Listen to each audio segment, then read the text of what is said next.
অনেকেই ভাববে এরকম খারাপ ব্যাকগ্রাউন্ড, এরকম খারাপ কোয়ালিটির ভিডিও কেন ছাড়লো, কী বা আছে এমন দেখানোর মতো। আসলে ভিডিওটা যে করা হয়েছে সেটাও আমিও জানতাম না। এটা আমার ভিডিও করা না, এটা আমার বোনের করা, মিঠাইয়ের। তো ও জানতো না যে মাদার্স ডে কবে।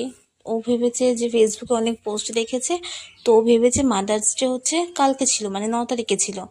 তো ওর জন্য আমি বাড়ি ছিলাম না, ও নিজে যেটুকু সামর্থ্য, যেটুকু ও পেরেছে সেইটুকু করে ও মাকে সারপ্রাইজ দিয়েছিল।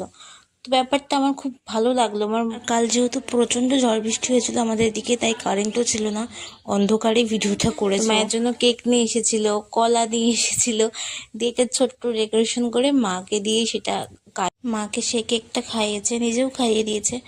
আসলে এই ছোটোখাটো ব্যাপারগুলো না খুব ভালো লাগে। ব্যাপারটা আসলেই খুব ছোট, সামান্য। তোমাদের ভালো লাগলে সাপোর্ট করো কিন্তু।